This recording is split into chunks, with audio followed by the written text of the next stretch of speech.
Hello guys and welcome to study Adda legal myself Ram. और आज का हमारा जो टॉपिक है वो है Hindu minority and guardianship act 1956। इससे पहले हम लोग ने हिंदू लॉ में हिंदू मैरिज एक्ट 1955 इसको कंप्लीट सेक्शन 1 से लेके सेक्शन 30 तक कंप्लीट पूरे एक्ट को खत्म किया है। साथ ही साथ में जो भी रेलिवेंट और लैंडमार्क जजमेंट थे जैसे दास्ताने वर्सेस दास्ताने और जो भी थे उसको हम लोग ने बहुत डिटेल से कवर किया है। तो आई होप वो वीडियो आप लोग को पसंद आया होगा। और अगर आप चैनल पे नए हैं, फर्स्ट टाइम ये वीडियो देख रहे हैं, तो इसको देखने के बाद उसको भी देखिएगा। और हम 100% श्योर है कि अगर ये वीडियो पूरा देखते हो तो वो वीडियो तो एकदम जाके देखोगे ही देखोगे, क्योंकि यहाँ पे कंसेप्ट भाई पूरा क्लियर हो जाता है। तो हम लोग चलो टाइम ना वेस्ट करते हुए वीडियो को स्टार्ट करते हैं। तो आज का हमारा जो एक्ट है वो छोटा सा नन्हा सा मुन्ना सा एक्ट है हमारा, Hindu minority and guardianship act 1956। क्यों ये छोटा मोटा है? क्योंकि इसमें मात्र 13 सेक्शन है, 13 सेक्शन है। और इसका डेट ऑफ एसेंट जो है वो 25 अगस्त 1956 है, यानी आजादी के बाद का एक्ट है। लेकिन क्या 1956 से पहले कोई गार्जियन नहीं हुआ करते थे क्या, या कोई माइनर नहीं होता था? माइनर भी होते थे, गार्जियन भी होते थे, वो गवर्न भी होते थे। तो वो किस एक्ट के थ्रू गवर्न होते थे? तो before the commencement of this act minority and guardianship act, जो एक्ट प्रिवेल करता था वो था the guardian and wards act 1890। ठीक है, लेकिन उसके बाद हमारा कौन सा आया था? Hindu minority and guardianship act 1956। अब क्या है, जो Hindu minority and guardianship act है, ये जो हमारा करंट एक्ट है उसमें टोटल 13 सेक्शन है। हम लोग ऑलरेडी इसको डिस्कस कर चुके हैं। ठीक है, दिस एक्ट वॉज इस्टेब्लिश, इस एक्ट को इस्टेब्लिश किया गया था ताकि इंपावर किया जा सके। किसको इंपावर कर सके? गार्जियन एंड वार्ड्स एक्ट 1890 को इंपावर किया जा सके। और साथ ही साथ में इस after the commencement of this act, इस एक्ट का अगर हम लोग कहें कि मेन मोटो क्या था, मेन ऑब्जेक्टिव क्या था, तो एक better right and protection provide करना चिल्ड्रंस को। ठीक है, इस एक्ट की एक खासियत यह है कि this act includes both an adopted son और an adopted daughter within the scope of natural guardian. यानी इस एक्ट में एडॉप्टेड सन का तो जिक्र है ही साथ में एडॉप्टेड डॉटर का भी जिक्र किया जाता है। क्यों इंपॉर्टेंट हो जाता है? क्योंकि before the commencement of this act जो एडॉप्टेड डॉटर का कंसेप्ट था वो सिर्फ कस्टम्स में था, कोई कॉडिफाइड लॉ ही नहीं था एडॉप्शन ऑफ डॉटर को के रिलेटेड। लेकिन after the commencement of this act, adoption of daughter जो आ गया comes with in the ambit और विद इन द क्या कहे लिमिट ऑफ अ कॉडिफाइड लॉ। ठीक है, तो ये समझ में आ गया। ये ब्रीफ इंट्रोडक्शन है, ऐसा कुछ खास नहीं है, हार्ड एंड फास्ट। अब क्या कहता है this act, this particular act जो हम लोग पढ़ रहे हैं, Hindu minority and guardianship act, ये क्या करता है कि नेचुरल गार्जियन है उसके पावर्स को, नेचुरल गार्जियन के पावर्स को क्या करता है? रेस्ट्रिक्ट करता है, लिमिट करता है with in the scope of property of minor. यानी जो माइनर की संपत्ति है, माइनर की संपत्ति में जो नेचुरल गार्जियन है उसके पावर को रेस्ट्रिक्ट करता है, लिमिट करता है, जो कि हम लोग आगे डिटेल में पढ़ेंगे कि किस तरह से रेस्ट्रिक्ट करता है। तो ये ब्रीफ सा इंट्रोडक्शन था हमारा इस एक्ट का। अब अगर हम लोग बात करें प्रियम्बल के, तो ये एक्ट का प्रियम्बल क्या कहता है? एन एक्ट टू अमेंड और कॉडिफाइड। ये एक्ट क्या कर रही है? अमेंड कर रही है और कॉडिफाई कर रही है law relating to minority and guardianship among Hindu. ठीक है, ये एक्ट का अमेंडमेंट क्या, ये प्रियम्बल क्या कहता है कि ये जो हमारा Hindu minority and guardianship act है ये अमेंड करती है, कॉडिफाई करती है किस तरह के लॉ को? माइनॉरिटी एंड गार्जियनशिप से रिलेटेड लॉ को, जो कि हिंदू में है। ठीक है, तो this act amend and codify law relating to minority and guardianship among Hindu. तो आई होप यहां तक समझ में आ गया होगा कंसेप्ट। अब हम लोग बात करते हैं सेक्शन 1 के बारे में। सेक्शन 1 एज यूजुअल किसके बारे में बात करता है? शॉर्ट टाइटल एंड एक्सटेंट के बारे में। तो this act may be called as Hindu minority and guardianship act. अब यहां पे मे शब्द का प्रयोग किया गया, शैल नहीं किया गया है। क्यों में? क्योंकि कहीं कहीं आपको एक्ट नंबर 32 ऑफ 1956 भी लिखा मिल सकता है, तो उसका भी मतलब यही होता है। क्या होता है? Hindu minority and guardianship act. ठीक है, तो this act may be called as Hindu minority and guardianship act और एक्ट नंबर 32 ऑफ 1956। अब क्या है कि किसी के भी बहुत नाम हो सकते हैं। फॉर एग्जाम्पल मेरा ही एग्जाम्पल लेते हैं तो मेरा घर पे भाई हमको सब राम बोलता है और दोस्त लोग सोनू बोलते हैं, तो भाई अलग अलग नाम से हम जाने जाते हैं, लेकिन हम हैं इंसान एक ही। इसीलिए अगर एक्ट नंबर 32 ऑफ 1956 लिखा दिखा आपको मिले या फिर Hindu minority and guardianship act, ये दोनों चीज सेम ही है। अब क्या है, इस एक्ट का एक्स्ट्रा टेरिटोरियल एप्लीकेशन है। इस एक्ट का क्या है, एक्स्ट्रा टेरिटोरियल एप्लीकेशन है। इसके जो क्लॉज 2 है उसमें बात करता है it extend to whole of India. ये क्या है, जो भी इंडिया के टेरिटरी है वो सारे जगह पे ये एक्सटेंट है, इसका एप्लीकेबल है।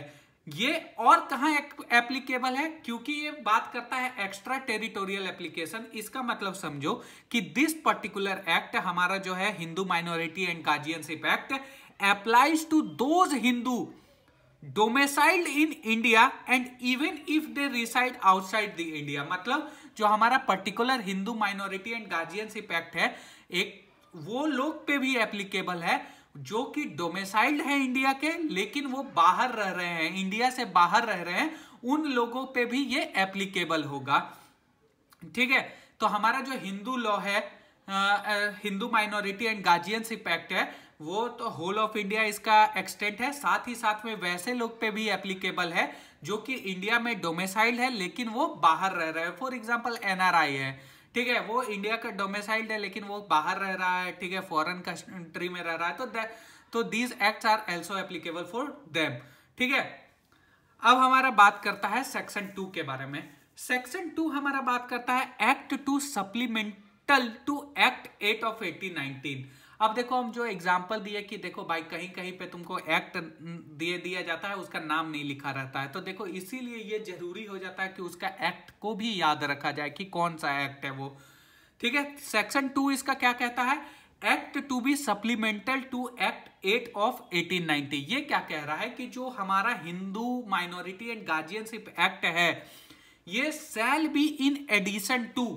ठीक है, ये क्या है, एक एडिशन में है, सप्लीमेंटल है गार्जियन एंड वार्ड्स एक्ट का, not in derogation with 1890 act. अब क्या है, एक बात समझो, कंसेप्ट को क्लियर रखो। फॉर एग्जाम्पल मेरे पास 5 रुपया है, ठीक है, मेरे पास कितना है, 5 रुपया। मेरे घर पे कोई गेस्ट आता है, वो मेरे को और 5 रुपया दे के जाता है, तो अब मेरे पास टोटल कितना हो गया, 10 रुपया हो गया। तो वो जो 5 रुपया वो हमको दिया, वो क्या था मेरे लिए, एडिशन में था, सप्लीमेंटल था। ठीक है, मेरा 5 रुपया खत्म नहीं हुआ और मेरे को एक्स्ट्रा मिल गया और हमको पावर मिल गया। ठीक उसी प्रकार सेक्शन 2 भी ये बात करता है कि ये जो present Hindu minority and guardianship act है, वो हमारा the guardian and wards act 1890 के डेरोगेशन में नहीं है, विपरीत में नहीं है, अगेंस्ट में नहीं है, ये इस एक्ट के सप्लीमेंटल में है, एडिशन में है। समझ में आया क्या? ठीक है, क्या बोलता है कि जो Hindu minority and guardianship act है, ये सप्लीमेंटल है, एडिशन में है गार्जियन एंड वार्ड्स एक्ट के, उसके डेरोगेशन में नहीं है, उसके विपरीत नहीं है, उसके अगेंस्ट में नहीं है, उस एक्ट को खत्म नहीं करता है, उस एक्ट को इंपावर करता है। ठीक है, क्या याद रखना है, Hindu minority and guardianship act जो अभी हम लोग पढ़ रहे हैं, उसमें बहुत सारे ऐसे सेक्शन आपको मिलेंगे, बहुत सारे, क्या बोले, 13 तो सेक्शन ही है। बहुत सारे जगह पे आप लोग को बोल सके कि बहुत सारे जगह पे आप लोग को ये देखने को मिलेगा कि हम लोग ने जो लेजिस्लेशन है वो गार्जियन एंड वार्ड्स एक्ट 1890 का रेफर किया है या अप्लाई किया है। ठीक है, एप्लीकेबल है ये एक्ट। इसीलिए हम लोग कहते हैं कि जो हमारा जो Hindu minority and guardianship act है, वो in addition to, in supplemental to guardian and wards act के है, उसके डेरोगेशन में नहीं है, उसके अस्तित्व को नहीं खत्म करता है, उसके खिलाफ नहीं है, उसी के साथ साथ उसको इंपावर कर रहा है।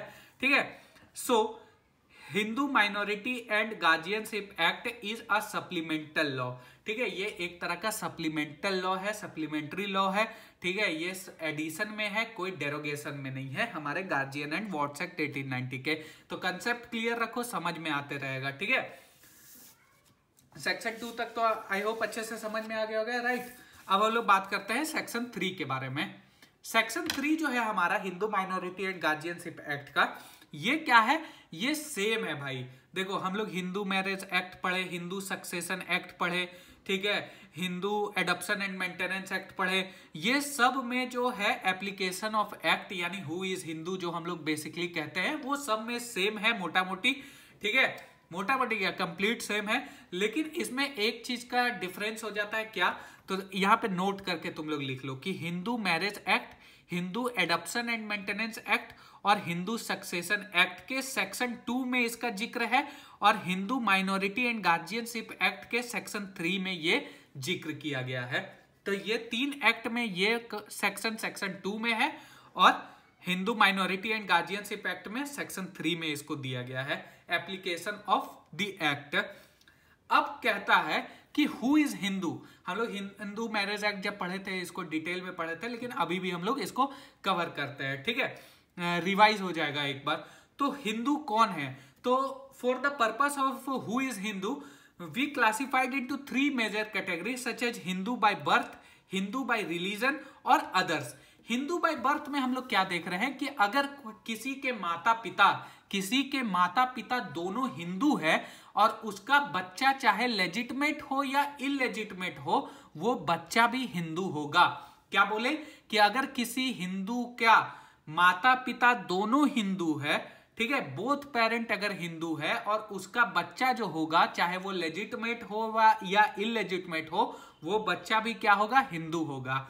दूसरा क्या कहता है कि अगर कोई भी पेरेंट्स इवन, ठीक है, एक पेरेंट्स अगर ही और सी में कोई भी हिंदू है, ठीक है, चाहे माँ हिंदू है चाहे पिता हिंदू है, दोनों में से कोई भी हिंदू है, लेकिन जो बच्चा है उसका ब्रॉन एंड बॉटअप जो हुआ है, रहन सहन पालन पोषण, ठीक है, देखभाल, वो हिंदू धर्म रीति रिवाज के अनुसार हुआ है, तो वो बच्चा चाहे लेजिटिमेट हो या इलेजिटिमेट हो, वो बच्चा भी हिंदू होगा। तो हिंदू बाय बर्थ में हम लोग क्या देखें कि अगर बोथ माता पिता दोनों हिंदू हैं तो जो बच्चा होगा चाहे वो लेजिटिमेट बच्चा हो या इलेजिटिमेट बच्चा हो, दोनों वो बच्चा हिंदू होगा। दूसरा हम लोग ने क्या देखा कि अगर कोई माता पिता दोनों में से एक कोई हिंदू है और उस बच्चे का जो ब्रॉन एंड बॉटअप हुआ है, रहन सहन हुआ है, पालन पोषण हुआ है, देखभाल हुआ है, हिंदू तौर तरीके से किया गया है, तो वो बच्चा भी हिंदू होगा। दूसरा अगर हम लोग बात करें हिंदू बाय रिलीजन, तो देखो भाई ओरिजिनली कोई भी जैन, बुद्धिस्ट, सिख, ये कोई भी है तो वो हिंदू है, ठीक है। कन्वर्ट और रिकन्वर्ट, कन्वर्ट का मतलब क्या हुआ कि भाई कोई मुस्लिम था, ठीक है, कोई ये क्या क्रिश्चियन था, उसने अपना धर्म छोड़ करके हिंदू में कन्वर्ट हो गया, तो वो लोग भी हिंदू कहलाएंगे। और रिकन्वर्ट, रिकन्वर्ट का मतलब क्या हुआ कि भाई कोई हिंदू था वो क्रिश्चियन बन जाता है, फिर लास्ट में क्रिश्चियन के बाद फिर हिंदू में आ जाता है, तो ये रिकन्वर्ट, तो भी वो हिंदू ही कहलाएंगे। Hindu in any of its forms and development, तो ये भी हिंदू है।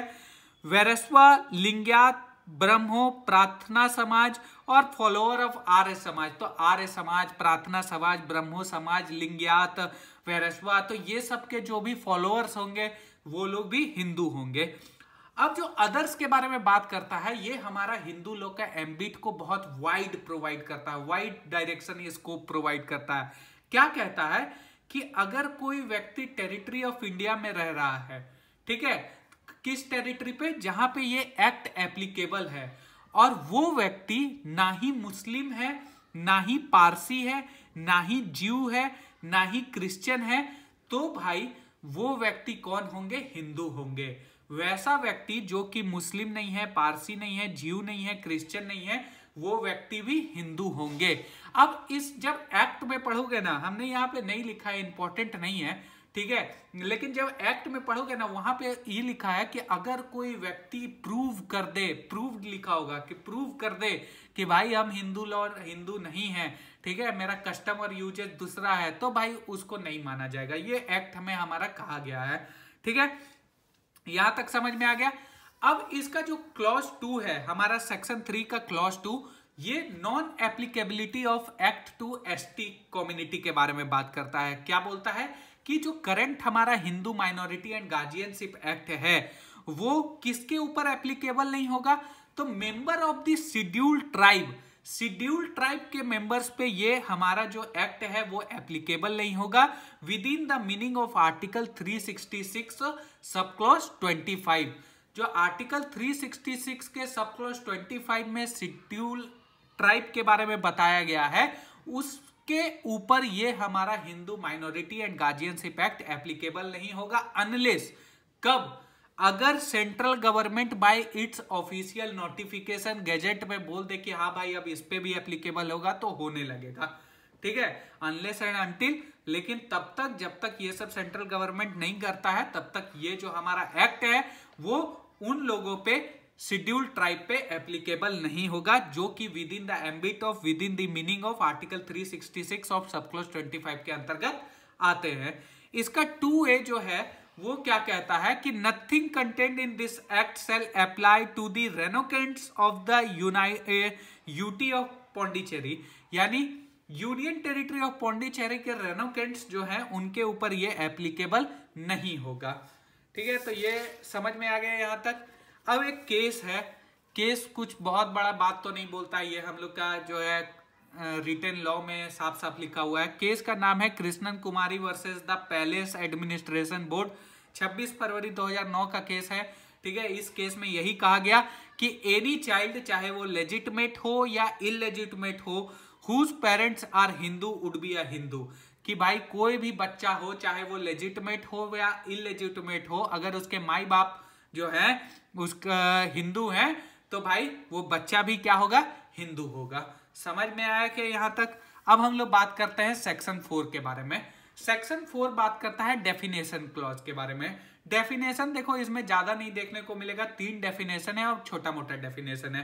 पहला डेफिनेशन 4A में माइनर के बारे में बताता है, तो बोलता है माइनर कौन होंगे, तो a person who has not completed the age of 18 years, तो वैसे व्यक्ति, वैसा बुतरू बाल बच्चा जो 18 साल का अपना आयु को कंप्लीट नहीं किया है वो माइनर कहलाएगा। अब क्या है, इसको रीड विथ किसके साथ करना है, तो section 3 of Indian majority act 1875। Indian majority act 1875 के सेक्शन 3 में भी माइनर की परिभाषा दी गई है, डेफिनेशन दी गई है। क्या कहता है, a person who has not completed the age of 18 years is a minor, और a person who is a below of 18 years is a minor, ठीक है। तो समझ में आ गया माइनर। अब हम लोग सेक्शन 4 का बी देखते हैं। 4 का बी में हम लोग को गार्जियन को परिभाषित किया गया है। बोलता है guardian means a person having care of minors, ठीक है। गार्जियन क्या है, एक ऐसा व्यक्ति जो कि केयर करते हैं माइनर इन अ पर्सन, ठीक है, माइनर के प्रॉपर्टी को या पर्सन और प्रॉपर्टी दोनों को, ठीक है। अब क्या होता है कि फॉर एग्जाम्पल मैं बहुत छोटा था, मैं देहरादून में रहता था, मेरे गार्जियन डेथ कर गए, तो क्या हुआ, मुझे मेरे मामा ने अपने साथ मेरे को धनबाद लेके चले गए, लेकिन मेरा प्रॉपर्टी था तो देहरादून में ही था, तो मेरे चचा वहां रहते थे, वो मेरा प्रॉपर्टी को देख रहे हैं और मेरा पर्सनल केयर कर रहे हैं मेरे मामा धनबाद में। तो कभी कभी ऐसा भी हो सकता है कि पर्सन को कोई और देखे, प्रॉपर्टी को कोई और देखे, ठीक है। इसीलिए यहाँ पे ये लिखा गया पर्सन प्रॉपर्टी और पर्सन प्रॉपर्टी बोथ। समझ में आया क्या, ठीक है। तो गार्जियन कौन होंगे, तो गार्जियन वैसा व्यक्ति होता है जो कि केयर करता है माइनर इन पर्सन में, यानी उसके कस्टडी को, दूसरा माइनर के प्रॉपर्टी को, या फिर कस्टडी और प्रॉपर्टी दोनों का केयर करता है, देखभाल करता है, ठीक है। देखो अभी गार्जियन, डी फैक्टो गार्जियन और गार्जियन बाय एफिनिटी, ये दो चीज नया चीज है, इसको हम लोग आगे समझा देंगे। सेक्शन ही है डी फैक्टो गार्जियन का, ये हम समझा देते हैं, ठीक है, आगे में। अब हम लोग इसी जो हमारा डेफिनेशन है, डेफिनेशन में हम लोग को टाइप्स ऑफ गार्जियन के बारे में भी बताया गया है कि गार्जियन कौन कौन होंगे। तो बोलता है नेचुरल गार्जियन। नेचुरल गार्जियन जो है हम लोग सेक्शन 6 में पढ़ेंगे डिटेल में, क्या कौन होते हैं नेचुरल गार्जियन, कौन हो सकते हैं, क्या रेस्ट्रिक्शन है, क्या लिमिटेशन है उनके। तो पहला कौन सा गार्जियन, नेचुरल गार्जियन। दूसरा कौन गार्जियन होता है, दूसरा वैसा गार्जियन जो कि बाय द विल अपॉइंट किए जाते हैं माइनर्स फादर या मदर के द्वारा।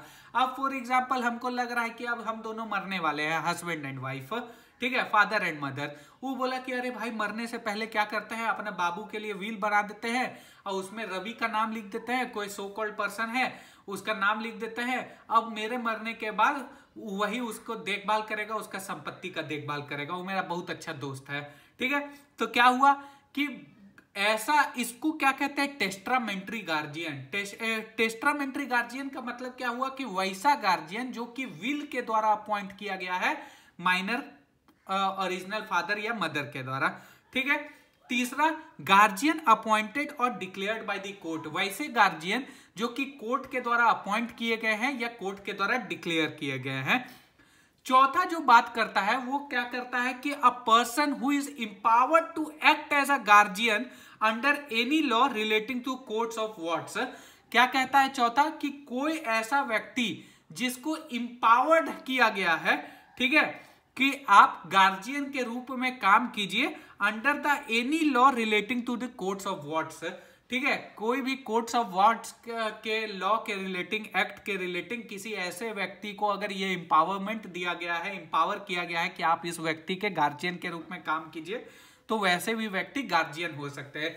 तो देखो मोटा मोटी क्या है कि 3 वो हम लोग को इंपॉर्टेंट अभी लगा। क्या, नेचुरल गार्जियन जो कि हम लोग 6 में पढ़ेंगे। दूसरा, टेस्टामेंट्री गार्जियन, वैसा गार्जियन जो कि विल के द्वारा अपॉइंट किया जाता है, इसको सेक्शन 9 में पढ़ेंगे।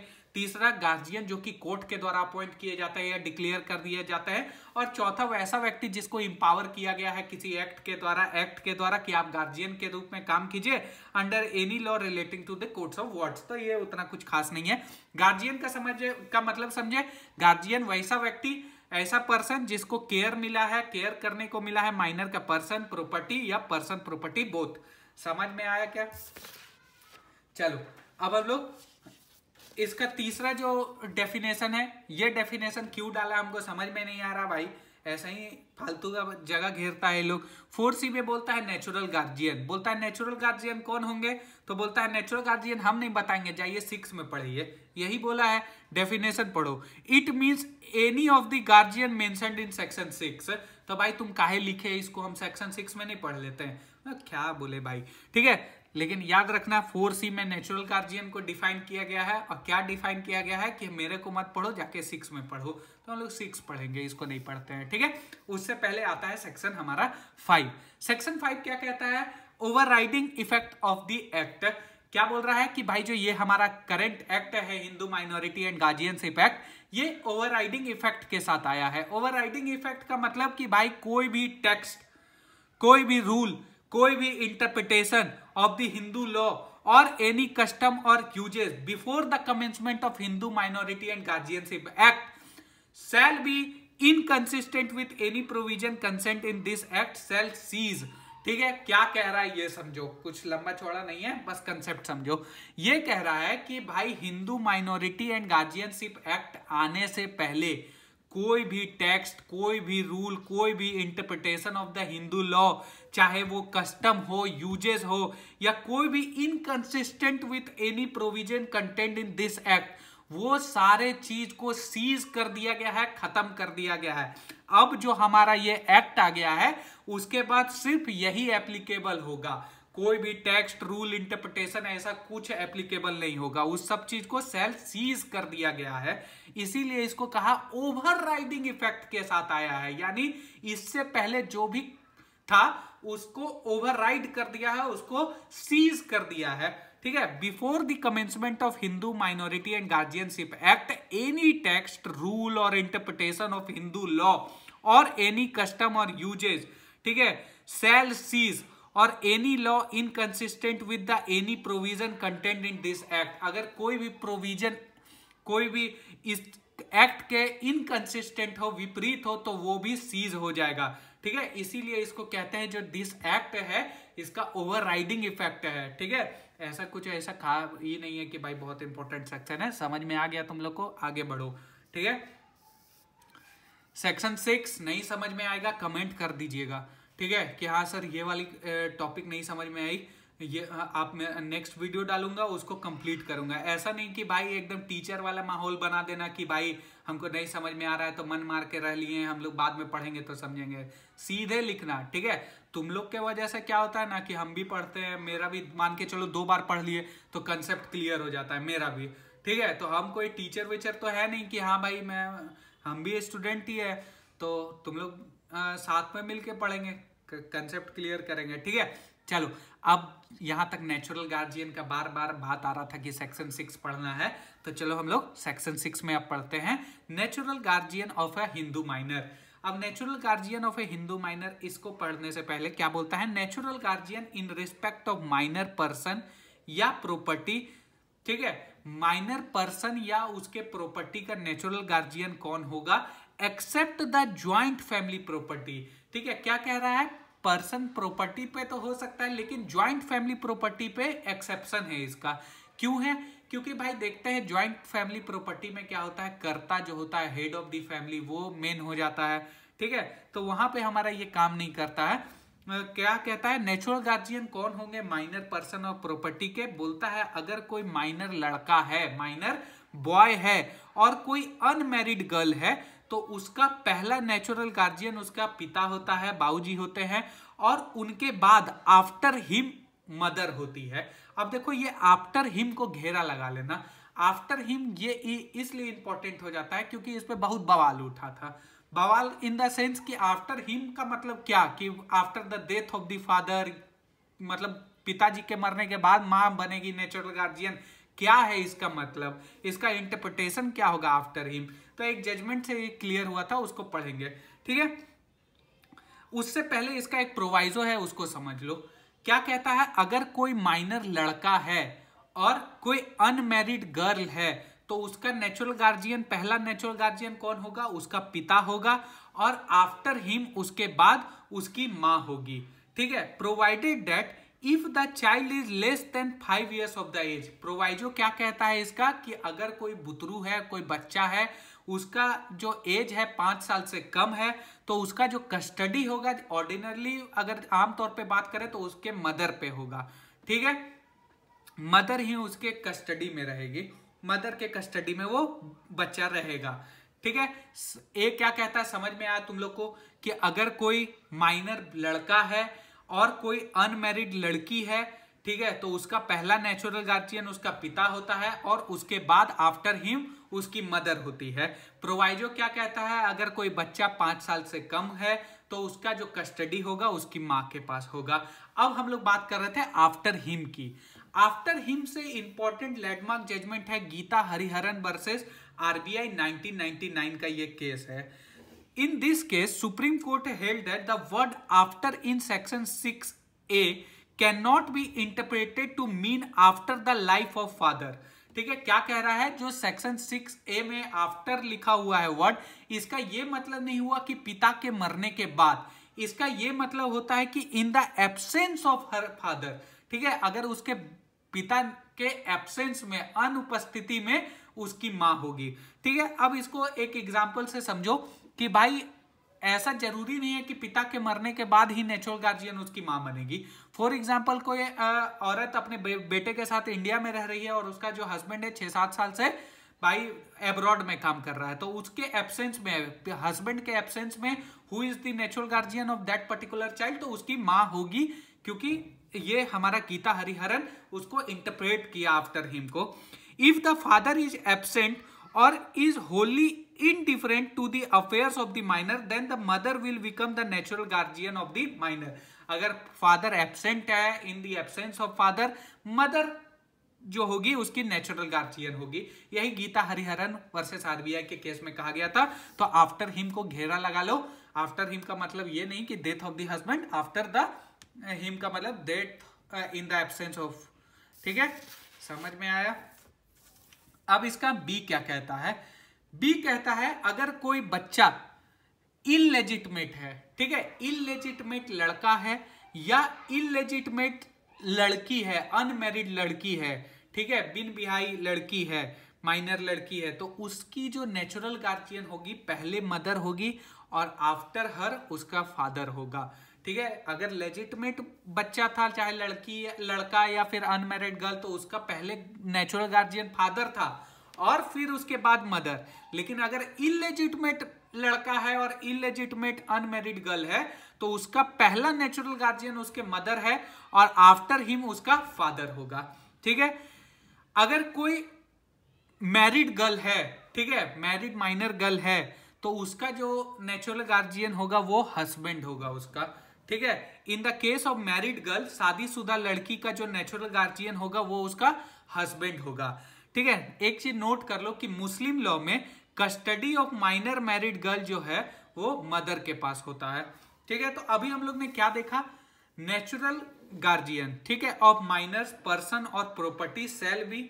ठीक है। नेचुरल गार्जियन कौन होंगे, माइनर का, पर्सन और प्रॉपर्टी का। अगर लड़का है और अनमैरिड लड़की है तो पहले फादर होंगे और फादर के बाद मदर होंगे। इसका एक एक्सेप्शन हम लोग क्या देखे कि अगर चाइल्ड जो है 5 साल से कम है तो उसका कस्टडी मां के पास रहेगा। ठीक है। अगर जो है नेचुरल गार्जियन माइनर का, पर्सन और प्रॉपर्टी का कौन होगा, इलेजिटिमेट अगर लड़का है, इलेजिटिमेट अगर लड़का है, ठीक है, और अनमैरिड इलेजिटिमेट अनमैरिड गर्ल है तो उसका सबसे पहला जो नेचुरल गार्जियन होंगे वो कौन होंगे, मदर होगी और मदर के बाद फादर होंगे। अगर कोई मैरिड लड़की है तो उसका नेचुरल गार्जियन कौन होगा, उसका हस्बैंड होगा। अब इसमें एक एक्सप्लेनेशन लास्ट में ऐड किया गया है। एक्सप्लेनेशन में क्या कहता है, फादर और mother does not include step father और स्टेप मदर, यानी सौतेला बाप सौतेला माई फादर और मदर के में इंक्लूड नहीं है। यहां पे समझ में आया क्या, यहां तक समझ में आ गया? ठीक है, समझ में आया होगा ना, प्लीज भाई कमेंट करियो यार कैसा लगा वीडियो। ठीक है।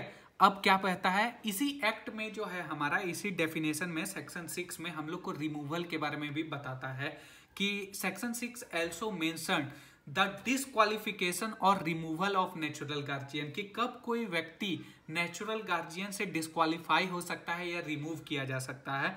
तो रिमूवल और डिस्क्वालिफिकेशन ऑफ नेचुरल गार्जियन, इसको हम लोग 4 भाग में किए हैं, लेकिन जो हमारा अभी सेक्शन 6 है इसमें 2 ही बात करता है। ये बात करता है सीजेस टू बी हिंदू। ये क्या कह रहा है, अगर कोई वैसा व्यक्ति है जो कि कन्वर्ट हो चुका है अनदर रिलीजन में, फॉर एग्जाम्पल कोई पिता है वो अब मुस्लिम बन गया है, तो वो भी डिस्क्वालीफाई हो सकता है नेचुरल गार्जियन के, धर्म परिवर्तन जिसको कहते हैं, एपोस्टेसी एग्जाम्पल है, धर्म परिवर्तन है। ठीक है।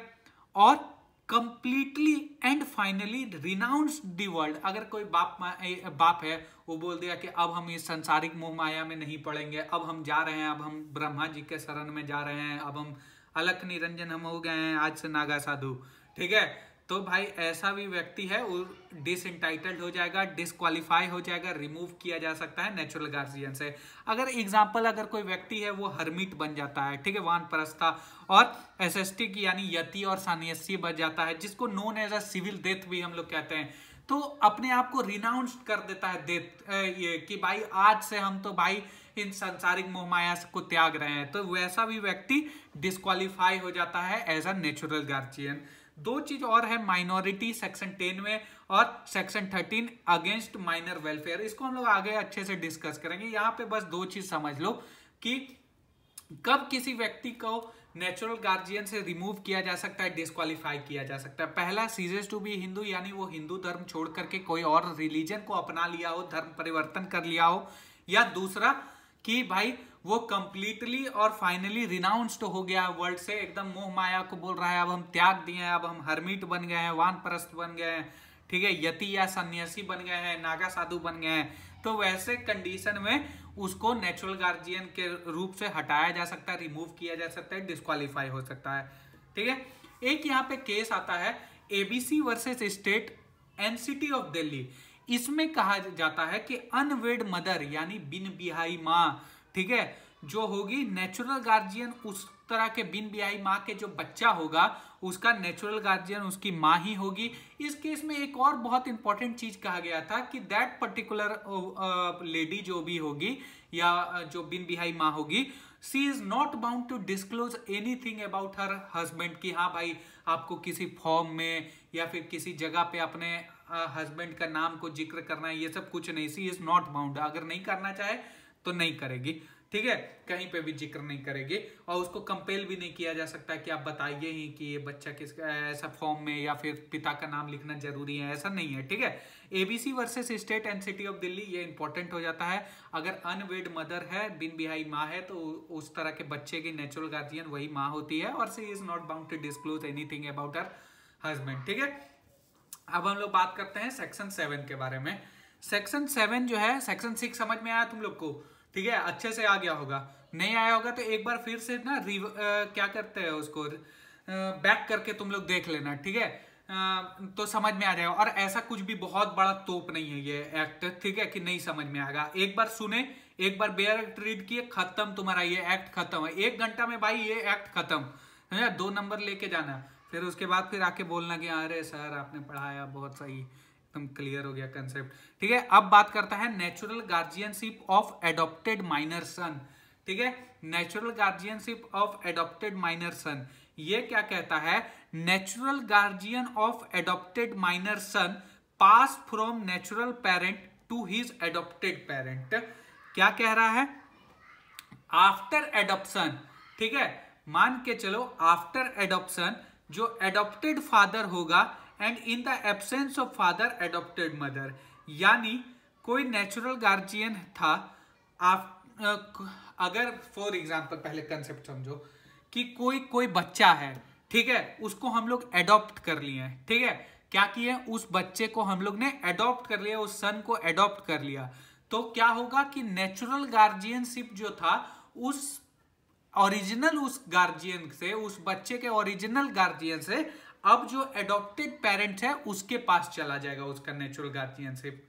समझ में आया, natural guardian of adopted minor son passes from the natural guardian to his adopted parents, यानी आफ्टर एडॉप्शन नेचुरल गार्जियन जो होगा उसका वो एडॉप्टेड फादर होगा, और in the absence of her adopted father उसकी एडॉप्टेड मदर होगी, ठीक है। यानी एडॉप्शन के बाद नेचुरल गार्जियन चेंज हो जाता है, इसका कंसेप्ट यही कहता है। क्या कहता है कि आफ्टर एडॉप्शन भाई एडॉप्टेड फादर उसका नेचुरल गार्जियन होगा, और अगर फादर के एब्सेंस में उसकी मदर उसकी नेचुरल गार्जियन हो जाएगी। समझ में आया, कुछ खास नहीं था भाई ऐसा। सेक्शन 7 तक हम लोग कंप्लीट कर लिए। अब हम लोग बात करते हैं सेक्शन 8 के बारे में। सेक्शन 8 हमारा बात करता है power of natural guardian. Power क्या क्या होंगे नेचुरल गार्जियन के, इसके बारे में बात करता है। The natural guardian of a Hindu minor has all such power, क्या क्या पावर होंगे देख लेते हैं। To do all acts which are necessary और reasonable and proper for the benefit of minor.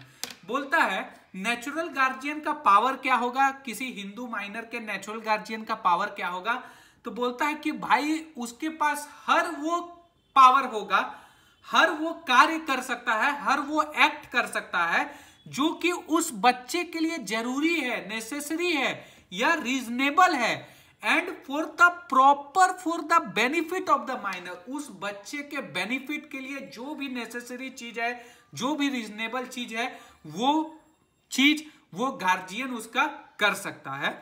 दूसरा क्या कहता है, realization protection on benefits of the minor estate, यानी जो माइनर का संपत्ति होगा, प्रॉपर्टी होगा, उसका प्रोटेक्शन करना, रियलाइजेशन करना, that is also one of the important power of the natural guardian. Natural guardian उसका भी देखभाल करेगा, प्रोटेक्ट करेगा उसके संपत्ति का, ठीक है, उसको रियलाइज करेगा, और कोई भी नेसेसरी और रीजनेबल कदम जो कि उस बच्चे के हित के लिए हो, उस बच्चे के डेवलपमेंट, ग्रोथ एंड डेवलपमेंट के लिए हो, बेनिफिट्स के लिए हो, तो वो सारे कदम वो उठा सकता है। अब क्या नहीं करेगा इसको भी हम लोग पढ़ लेते हैं। क्या करेगा ये तो समझ लिए, अब क्या नहीं करेगा इसी के सब क्लॉज 2, सब क्लॉज 3 और सब क्लॉज 4 में दिया गया है कि क्या नहीं करेगा।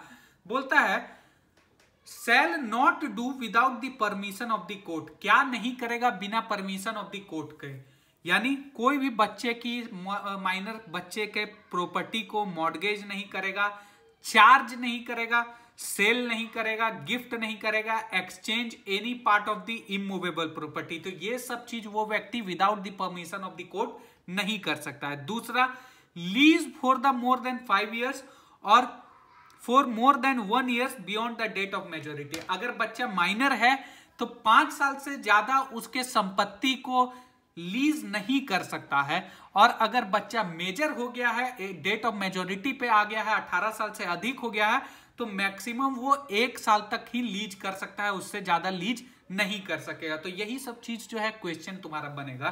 क्वेश्चन पूछ देगा कि माइनर का प्रॉपर्टी, अगर वो पूछेगा कि राम नाम का लड़का है, वो 19 साल का है, उसके दादाजी जो है फॉर एग्जांपल उसका नेचुरल गार्जियन है, उसके प्रॉपर्टी को 3 साल के लिए लीज कर दिया, तो क्या ये ट्रू है या फॉल्स है? तो क्या होगा?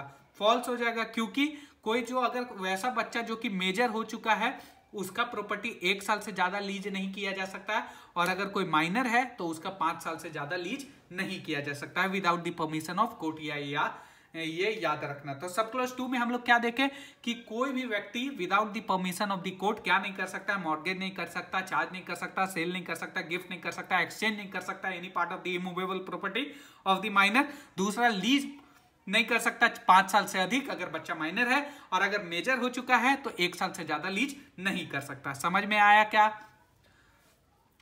अब देखो सब क्लोज 3। अब देखो ये समझ में आया नहीं, ये वाला ना भाई हम इससे कॉपी कर लिए हैं भाई, वो एमी वे बनता है। समझ में आया क्या? मगज में आया क्या? वो हमेशा बोलते रहता रहा ना भाई, मस्त तुमको रैप सुनने में मजा आता है। ठीक है, सब क्लॉज 3 क्या कहता है इसका? ये देखो, any disposal of immovable property in contravention of section 8 is voidable at the instance of that particular child. क्या कहता है कि भाई अगर मान के चलो कि एकदम थेथर आदमी था, वो जो नेचुरल गार्जियन था उसका थेथर था, एकदम बदमाश था, वो नहीं माना कोर्ट का, बिना परमिशन का ये सब काम कर रहा है, तब क्या होगा? तो बोल रहा है कि अगर any disposal of immovable property in contravention of section 8, इसके कॉन्ट्रावेंशन में अगर कोई काम किया जाता है, डिस्पोजल ऑफ द प्रॉपर्टी किया जाता है, तो वो कार्य क्या हो जाएगा? वाइडेबल हो जाएगा। वाइडेबल का मतलब जब वो बुतरू चाहेगा, बच्चा चाहेगा, तो उसको वाइड डिक्लेयर कर सकता है। ठीक है, उस चीज को वाइड डिक्लेयर करवा देगा। तो यही सब क्लॉज 3 कहता है। सब क्लॉज 4 ये कहता है कि कोर्ट कभी कभी परमिशन दे सकती है। कब परमिशन देगी? The court shall grant permission only necessity और evident advantage to the minor. अब क्या बोल रहा है कि कोर्ट कभी कभी परमिशन दे देगी, किस बेसिस पे? कि भाई ये जरूरी है, और नहीं तो evident advantage to the minor. अब जरूरी कब हो सकता है? फॉर एग्जाम्पल कि भाई क्या हो रहा है ना कि कोई माइनर का प्रॉपर्टी था, उसके बगल से रेलवे लाइन उसके खेत से गुजरने वाली है, तो भाई अब जरूरी हो गया है, नेसेसिटी है कि भाई अब उसमें पैसा उसा ले नहीं, एडवांटेज नहीं ले, तो भाई उसका तो एकदम लॉस हो जाएगा। इसीलिए इस तरह के माहौल में कोर्ट जो है परमिशन दे सकती है, यहाँ पे जरूरी हो जाता है। तो अभी हम लोग क्या देखे? रेस्ट्रिक्शन ऑफ पावर में हम लोग ने देखे कि क्या नहीं कर सकता है, तो ये सब चीज नहीं कर सकता है। ठीक है, mortgage, charge, sale, gift, exchange of the any property, lease नहीं कर सकता है 5 साल से ज्यादा, अगर मेजर हो गया तो 1 साल से ज्यादा। अगर कोई कर देता है ये सब काम, तो वो इन कॉन्ट्रावेंशन जो अगर करता है इसके कॉन्ट्रावेंशन में, तो ये वॉइडेबल हो जाएगा। और कोर्ट कभी कभी परमिशन प्रोवाइड कर सकती है। कब कर सकती है? नेसेसिटी हो, जरूरी हो, या एविडेंट एडवांटेज हो टू दी माइनर, तब कोर्ट परमिशन प्रोवाइड कर सकती है। एक चीज यहाँ पे नोट में क्या लिखा हुआ है? The guardian can in no case bind the minor by a personal covenant. ठीक है, कोई भी गार्जियन जो है वो किसी बच्चे को किसी पर्सनल कोवेंट से रेस्ट्रिक्ट नहीं कर सकते, बांध नहीं सकते हैं। ठीक है, और वही चीज है, इसी सेक्शन का ये पार्ट था, ये लास्ट में मैंने लिख दिया है, आप लोग जब पढ़ो तो इसको एक बार देख लो। एक केस है मानिकचंद वर्सेस रामचंद्र, 1981 का केस है। इस केस में ये कहा गया था, the natural guardian has been empowered to do all such act which are necessary for the welfare and benefit of child. क्या कहता है? मानिकचंद वर्सेस रामचंद्र के केस में यह कहा गया कि एक जो नेचुरल गार्जियन है वो हर एक वो काम कर सकता है, he is empowered to do everything which is necessary and for the welfare and benefits of the child. कोई भी बेनिफिट्स और वेलफेयर ऑफ द चाइल्ड के लिए जो भी जरूरी कदम होंगे, वो सारे कदम जो है उसका नेचुरल गार्जियन उठा सकता है। यही कहा गया इस सेक्शन के बारे में। ठीक है, यहाँ तक समझ में आया क्या? आ ही गया होगा। सब क्लॉज 5 इसका क्या कहता है? The guardian and wards act 1890 shall apply to in respect of any application for obtaining the permission of the court under sub clause 2 subsection 2। अब देखो, जब हम सेक्शन 2 तुम लोग को पढ़ा रहे थे कि भाई जो ये है सप्लीमेंटल इन नेचर है, इन एडिशन टू नेचर है गार्जियन एंड वॉट्स एक्ट का, हमने क्या कहा था कि भाई बहुत सारे प्रोविजन है जहाँ पे गार्जियन एंड वॉट्स एक्ट का जिक्र किया गया है।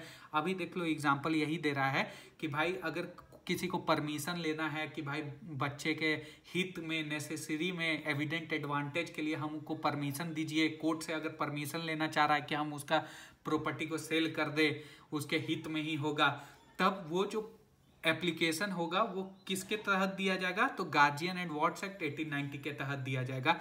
साफ साफ लिखा हुआ है, सब क्लॉज 5 यही कहता है, the guardian and wards act 1890 shall apply to and in respect of any application for obtaining the permission of the court under subsection 2। ठीक है, समझ में आया क्या? एक बार रीड करना, समझ में आ जाएगा, नहीं आएगा तो फिर बताना। अब हम लोग बात करते हैं सेक्शन 9 के बारे में। सेक्शन 9 मतलब testamentary guardian and their power. Testamentary guardian का मतलब क्या हुआ? पहले भी समझा है कि वैसा माई बाप जो कि उस विल के द्वारा अपॉइंट किया गया है।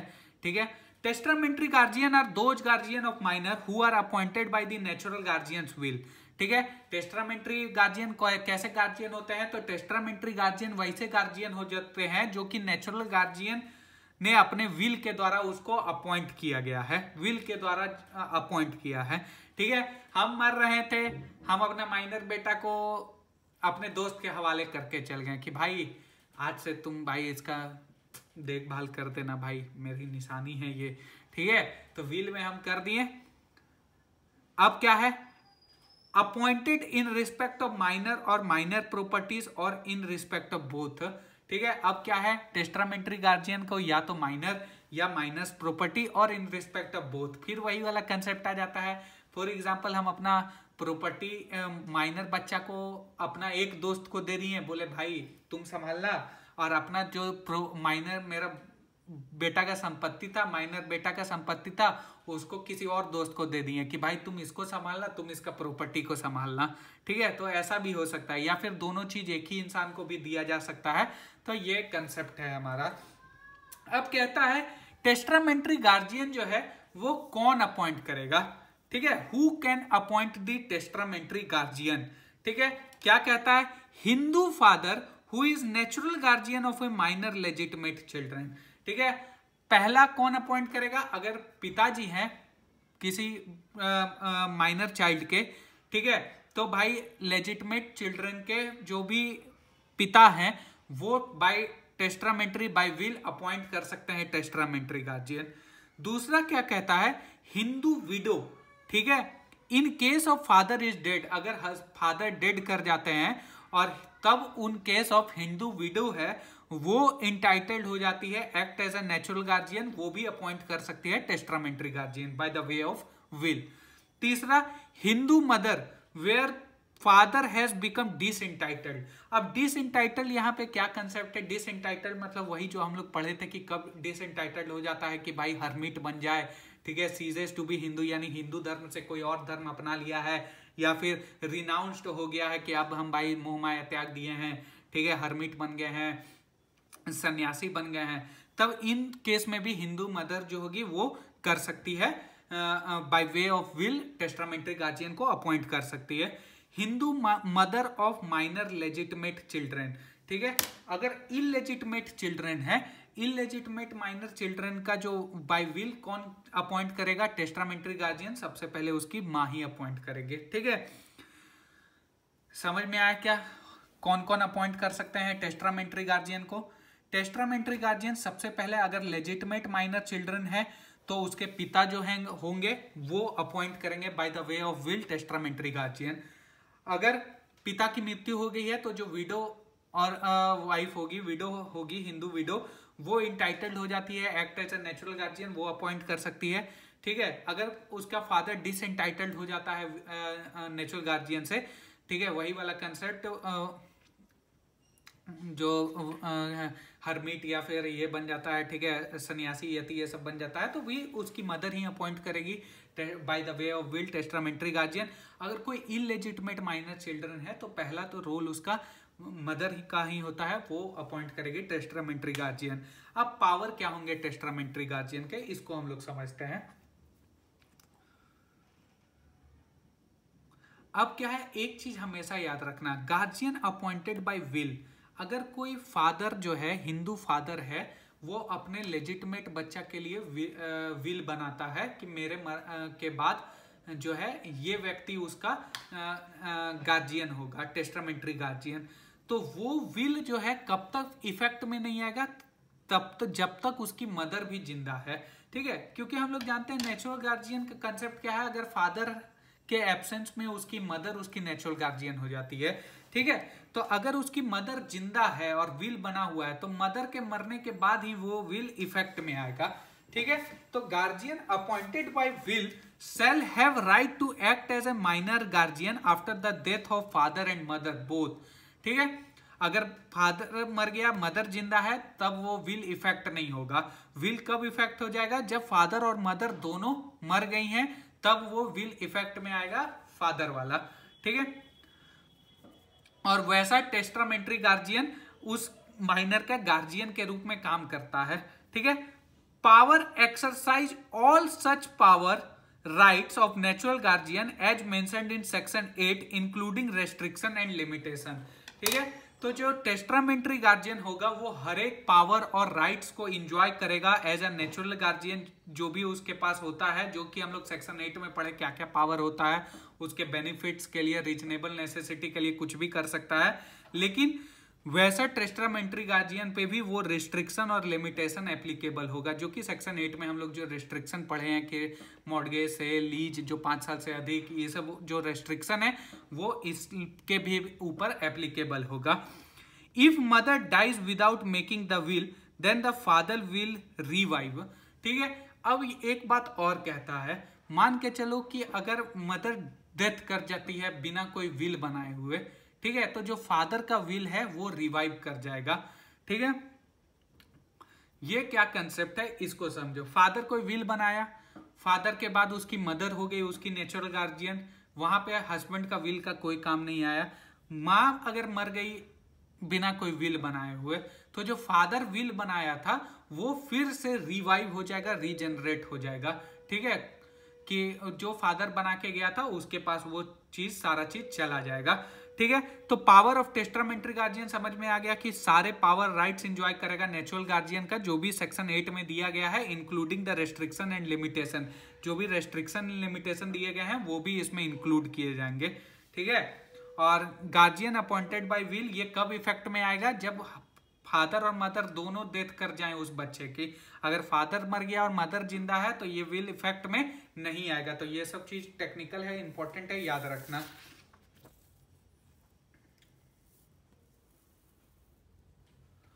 अब एक चीज इसमें और कहता है, right of testamentary guardian cease on marriage of girl, कि टेस्टामेंट्री गार्जियन का जो राइट है वो कब सीज कर दिया जाता है, खत्म हो जाता है, जब किसी लड़की का शादी हो जाता है तो ये खत्म हो जाता है। क्योंकि हम लोग पहले ही देख लिए हैं कि after the marriage of girl जो है उसका नेचुरल गार्जियन